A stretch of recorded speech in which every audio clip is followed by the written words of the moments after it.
ये कहानी मेरी ज़िंदगी की एक किस्से की है। आपको कहानी कुछ अजीब सी लगेगी, लेकिन दोस्तों ये कहानी है मेरी ज़िंदगी की। 25/3/2020 को मेरे फ़ोन में, जिसका नाम है Vivo Y51A, अपने आप से उसमें मैसेज जाने लगते हैं। ये मैसेज मैं नहीं भेज रहा था। ऐसा लग रहा था कि मेरा फ़ोन हैक हो रहा है, लेकिन मेरा फ़ोन हैक नहीं हो रहा था। फिर मेरे फ़ोन में एक ग्रुप आता है जिसका नाम था तुम्हारी मौत। मैं पहले समझा मेरा कोई दोस्त मजाक कर रहा होगा, लेकिन उस ग्रुप में सिर्फ मेरा ही नंबर था और उस ग्रुप का एडमिन भी मैं ही था। फिर ग्रुप मैसेज कैसे आ रहे थे ये देख के मैं हैरान हो गया।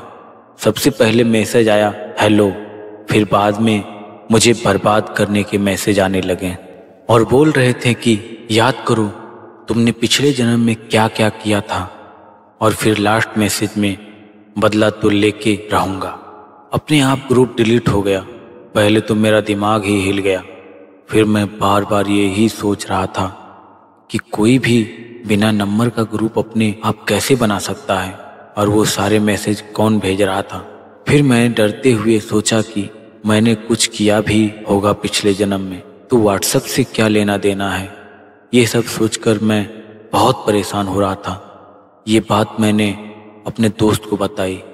वो जोर जोर से हंसने लगा और वो बोलने लगा ऐसा हो ही नहीं सकता। फिर मैंने सब कुछ भुला दिया एक बुरे सपने की तरह। फिर मेरे फ़ोन में कुछ ऐसा हुआ जो मैं सोच भी नहीं सकता था।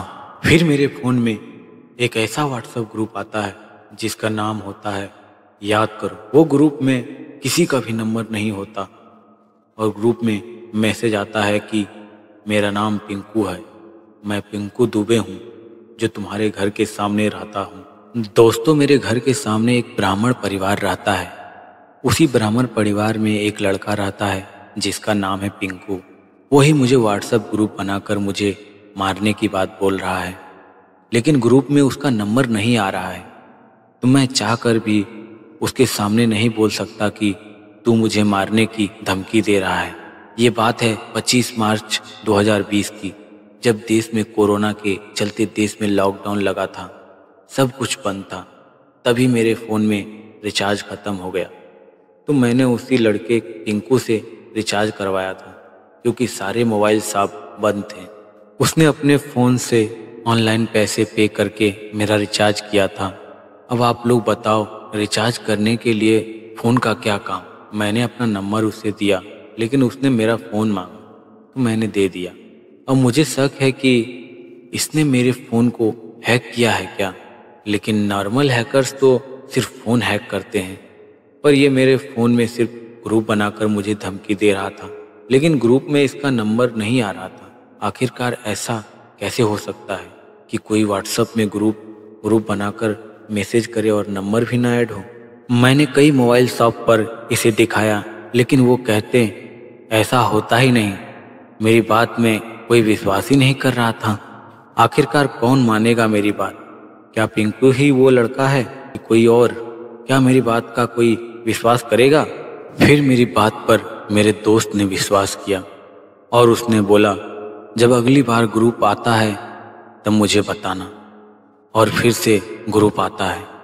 अब की बार उसमें मैसेज आता है तुम्हें ये पूरा माजरा जानना है तो रविवार रात 10 बजे बिना किसी को लेकर कन्नौज के सबसे पुराने वाले कब्रिस्तान में आ जाओ।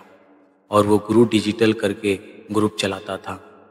अगले दिन रविवार को रात 10 बजे मैं कब्रिस्तान अपने दोस्त के साथ जाता हूँ, लेकिन उसने बोला था कि किसी को साथ में मत लाना, पर मुझे अकेले जाने में डर लग रहा था। जब मैंने कब्रिस्तान में पहुंचकर देखा तो वहाँ बहुत डरावना माहौल था। वहाँ कोई नहीं था।